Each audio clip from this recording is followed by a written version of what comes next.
अस्सलाम वालेकुम जी। मैं पिछले 2 दिन से बाबुल इस्लाम यानी सिंध में मौजूद था। 712 में सिंध फतह हुआ, मोहम्मद बिन कासिम ने किया। 712 से अब तक जो एक बहुत सा वक्त यहाँ गुजर चुका है, सदियाँ गुजर चुकी हैं, वक्त गुजर चुका है।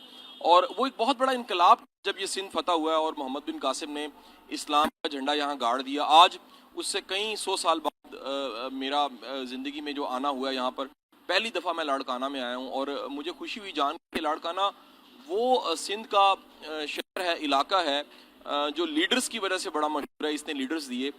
मेरी को 2 दिन के ऑब्जर्वेशन है, मेरे तासुरात हैं, उनको रिकॉर्ड करने के लिए यहाँ मैं हाज़िर खिदमत हूँ। मेरी कई तरह की ऑब्जर्वेशन है, क्योंकि मेरा जो शोबा है तालीम के साथ है, समाजियात के साथ है, साइकोलॉजी के साथ है। तो मेरी पहली जो ऑब्जर्वेशन ये थी कि इस इलाके को डेवलप करने की ज़रूरत है और यहाँ अभी बहुत सा काम बाकी है जो नहीं हुआ। दूसरी जो मेरी ऑब्जर्वेशन थी वो लोगों के बारे में थी। मैंने लोगों को बड़ा लविंग एंड काइंड पाया। ये काबिल लोग हैं, इन्हें डायरेक्शन की ज़रूरत है, इन्हें ग्रूमिंग की ज़रूरत है, इन्हें थोड़ी मोहब्बत की ज़रूरत है। ये इस जैसी कौम, इस जैसा कह लीजिए इलाका शायद दुनिया में कहीं हो। तहजीब मैंने देखी, मांजो दाड़ो किया, विज़िट मैंने किया, इलाके को सारा देखा, यहाँ के लोगों को देखा। यहाँ पर बेशुमार रवायात और कल्चर्स ऐसे हैं जो सदियों से यहाँ पर चले हैं और इलाका अमीन है उन रवायात का, उन कल्चर्स का। मांजो दाड़ो जैसी एक ज़बरदस्त जोन सी यहाँ पे एक तारीख यहाँ पर पड़ी हुई है और दुनिया सारी जोन सी है वो सिंध को मांजो दाड़ो के हवाले से भी जानती है। मेरा विज़िट हुआ और मुझे पता लगा वहाँ पर अभी बहुत सा काम बाकी है। जो सबसे ज़्यादा मेरी ऑब्जर्वेशंस थी वो एजुकेशन सिस्टम के हवाले से थी। मुझे यहाँ आके पता लगा कि सिंध के 70% ऐसे स्कूल्स हैं जिनकी बाउंड्री वॉल नहीं है, जहाँ पे टीचर्स नहीं है, जहाँ पर एक कमरे का स्कूल है। 80% प्लस स्कूल्स ऐसे हैं जहाँ पे टॉयलेट नहीं है, वॉशरूम नहीं है। और एजुकेशन देखा जाए तो कुछ 6-7 मिलियन की जो आबादी बच्चे ऐसे हैं जो स्कूल्स भी नहीं जाते।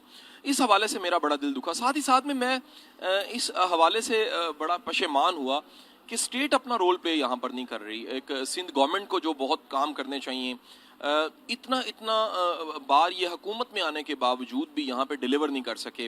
अगर इनकी गवर्नमेंट यहाँ पे 2-3-4 बार रही है तो कम से कम अपने इलाके को ज़रूर इन्हें देना चाहिए, नवाजना चाहिए। यहाँ की सड़कें जो सी हैं वो कोई काबिल दीद नहीं है, एजुकेशन सिस्टम जो सा काबिल तारीफ़ नहीं है, हेल्थ सेक्टर बड़ा डैमेज है, गुर्बत बहुत ज़्यादा है।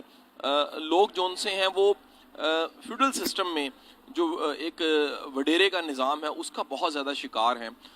लोग सोच के गुलाम हैं, सोच के पीछे चल रहे हैं, एक लिमिटेड सोच के पीछे।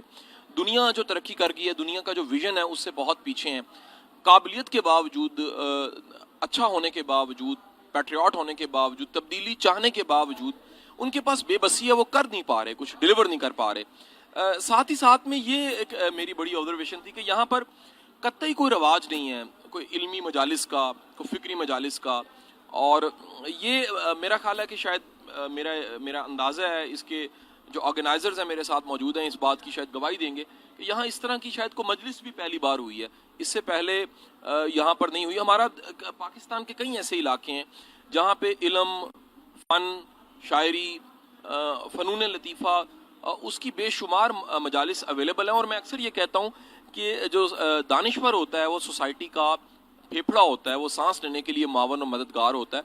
तो यहाँ पर एक रिच कल्चर होने के बावजूद, लतीफ़ बटाई की ज़मीन होने के बावजूद यहाँ पे काम नहीं उतना हुआ, फ़िक्री तौर पे काम नहीं इतना हुआ, ट्रेंड्स नहीं है ऐसे जो बच्चों को जोन से वो ग्रूमिंग की तरफ लेके जाएं, जो आने वाले वक्त के तकाज़े हैं उनको ये बच्चे पूरे कर सकें। इसके साथ ही साथ में एक मेरे लिए बड़ी पॉजिटिव होप थी कि क्योंकि ये सेशन अपनी मदद आपके तहत रखवाया गया, इसमें एज सच कोई गवर्नमेंट, कोई स्टेट, कोई इदारा, कोई एजुकेशन डिपार्टमेंट इन्वॉल्व नहीं था। एक महकमा था, ट्रेजरी डिपार्टमेंट, और उनके तमाम मुलाजमीन ने मिल के सोचा कि क्यों ना इस लाड़काने में एक नई सोच दी जाए और नया आइडिया दिया जाए। मेरे लिए ये बड़ी एक मोटिवेशन की बात थी कि मैं यहाँ मोटिवेट करने आया हूँ, लेकिन मैं मोटिवेशन लेकर जा रहा हूँ क्योंकि जब अपनी सतह पे अपनी मदद आपके तहत इस तरह के काम होते हैं तो इनकलाब यहाँ से शुरू होता है। बारिश का पहला कतरा लगता नहीं है कि सबको जो सा वो भिगा देगा और इतना पानी आ जाएगा और एक फ्लड बन जाएगा। ये बारिश का पहला कतरा है लड़काने के लिए सोच के एतबार से। और मुझे बड़ा यकीन है कि आने वाले कुछ सालों में एक मुस्बत सोच के साथ, एक बड़ी सोच के साथ ये जो यूथ है लड़काने की, अगर ये आगे आती है तो एक बहुत बड़ा पाकिस्तान को इनकलाब मिल सकता है।